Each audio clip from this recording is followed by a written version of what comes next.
జగిత్యాల జిల్లాలోని ప్రసిద్ధ పుణ్యక్షేత్రం కొండగట్టు శ్రీ ఆంజనేయ స్వామి దేవస్థానం భక్తులతో పోటెత్తింది. హనుమాన్ జయంతి ఉత్సవాల సందర్భంగా స్వామివారిని దర్శించుకునేందుకు లక్షలాది మంది భక్తులు తరలి రావడంతో ఆలయానికి భారీగా ఆదాయం సమకూరింది. ఈ ఏడాది ఉత్సవాల ద్వారా ఆలయ ఖజానాకు ఏకంగా ₹1,44,00,000 ఆదాయం వచ్చినట్లు అధికారులు వెల్లడించారు. కొండగట్టు అంజన్న ఆలయంలో నిర్వహించిన పెద్ద హనుమాన్ జయంతి ఉత్సవాలు అత్యంత వైభవంగా ముగిశాయి. భక్తుల రద్దీకి అనుగుణంగా ప్రసాదాలు, పూజా టికెట్ల విక్రయాలు జోరుగా సాగడంతో ఆదాయం రికార్డు స్థాయిలో పెరిగింది. ఉత్సవాల సందర్భంగా వివిధ సేవల ద్వారా మొత్తం ₹1,74,18,905 ఆదాయం వచ్చింది. కేవలం లడ్డూ ప్రసాదాల ద్వారానే అత్యధికంగా 99.79 లక్షలు రాగా, పులిహార విక్రయాల ద్వారా 15.41 లక్షలు సమకూరాయి. ప్రత్యేక దర్శనం మరియు ఇతర పూజా టికెట్ల విక్రయాల ద్వారా 32.66 లక్షల ఆదాయం లభించింది. ఇతర సేవల ద్వారా మరో 17.94 లక్షలు వచ్చినట్లు అధికారులు తెలిపారు. గత ఏడాదితో పోలిస్తే ఈసారి అదనంగా ₹24 లక్షల మేర ఆదాయం పెరగడం విశేషం. భక్తుల సౌకర్యార్థం చేసిన ఏర్పాట్లు మరియు భారీ సంఖ్యలో దీక్షాపరులు తరలి రావడమే ఈ ఆదాయ వృద్ధికి ప్రధాన కారణమని ఆలయ అధికారులు పేర్కొంటున్నారు.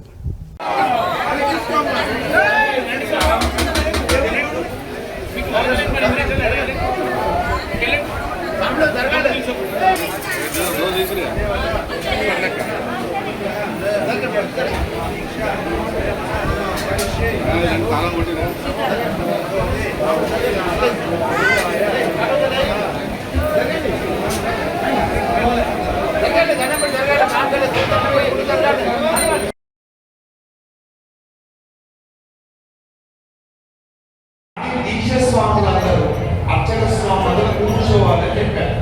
మీరు ఎందుకు వచ్చారు? ఎవరు రమ్మన్నారు?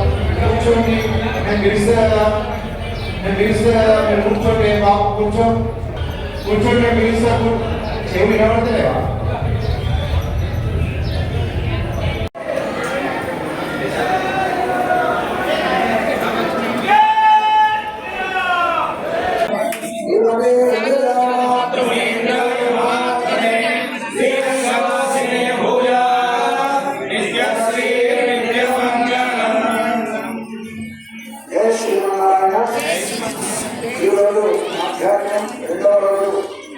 ప్రసాద పోషణతో ఈ కార్యక్రమం సుస్పష్టం అవుతుంది.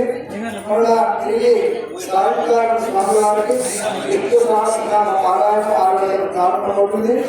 తదుపరి ఈరోజు ఉదయం రామాయణ